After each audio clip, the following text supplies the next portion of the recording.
the vote is unanimous and it's no. But I didn't, I guess for Annise Parker, I didn't hear a clear explanation as to why the answer would be no.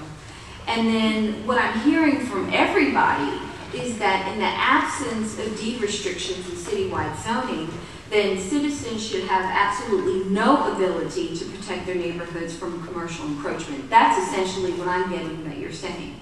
Is that correct? No. No. Why? Do you want each of us to answer individually? I'll jump in. I'm sorry I was not sufficiently clear. I think there are other tools. I believe this is too intrusive. It layers another level of government on us. I'm intrigued with the idea of putting, from the state level, allowing the imposition of deed restrictions. It's the voting for a governing board and another layer of government that causes me heartburn, because I have long advocated for more ability to reconstitute deed restrictions and for tools to neighborhoods to preserve and protect their property values. Annise, you accept the fact that when the deed restrictions in an area have lapsed, there is no mechanism in state law whatsoever to reinstate it. Do you understand that? Actually, I would disagree with that premise that you can go back in and reconstitute deed restrictions. The problem is that, and because I've done it in my own neighborhood in Montrose, but that what it says is that all the property owners, a sufficient number of property owners can agree to support deed restrictions, but they can opt their own property out. So it's one of those where I can say, oh yeah, I really like the idea of deed restrictions, and let's have deed restrictions in the neighborhood, but it's not going to apply to me. Well, of course, everybody. So a weak reconstitution of deed restrictions, but it is the ability to bring deed restrictions back. Of course, I can restrict my land to anything I want, but that doesn't affect my neighbor. And so we value the deed restricted areas like South Carolina. In fact, every lot is now. Boulevard Oaks has probably 20 or 30 unrestricted lots scattered throughout the neighborhood. We don't see them now. One showed up as now a dental clinic. The other one is now hotly controverted is the Innisfree high-rise. Unless we have some mandatory control, mandatory these control. things are going to keep happening. Mr. Keller, would you give me this without another layer of government in between the city council and the citizens?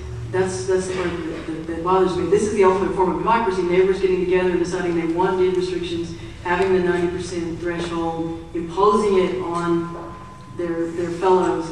It's the taxing authority, the ability to raise revenue above and beyond that needed to enforce deed restrictions.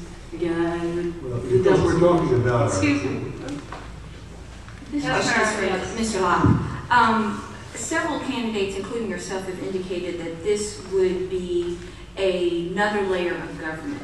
How is this another layer of government if this is the citizens getting together in a small area to decide and to plan for their own neighborhood in the absence of deed restrictions in the Third Ward, for example, where they've lapsed, or in Boulevard Oaks, where you have this checkerboard arrangement of... What you're doing, in my opinion, is taking a governmental power for this land use, taxation, policing power, and then giving that to a local agency, in this case, the local citizens in the area. And that creates a new level of government, because that layer of government has to call an election, it has to adhere to the election, it has to administer the results of the election, and then it has to, on an ongoing basis, enforce it. It has to collect the taxes that are associated with the agency. So you can, in essence, create a bureaucracy on top of a bureaucracy. So it's just that government it's the fact that government administers these elections that's the problem for you? Because this isn't any different from a homeowners association, right? That assesses. My problem doesn't stop with the idea that there's a government, that there's an election and you have to administer the election. My disagreement goes to the heart of the premise that you separate one form of city planning from land use itself, thereby creating an inherent conflict between the two.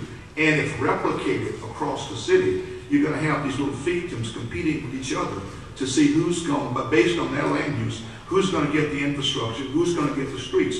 And rather than having nice neighborhoods throughout, I think you're going to end up with a helter-skelter approach. That's my real concern. Well, but let me ask you this. We're almost at time here.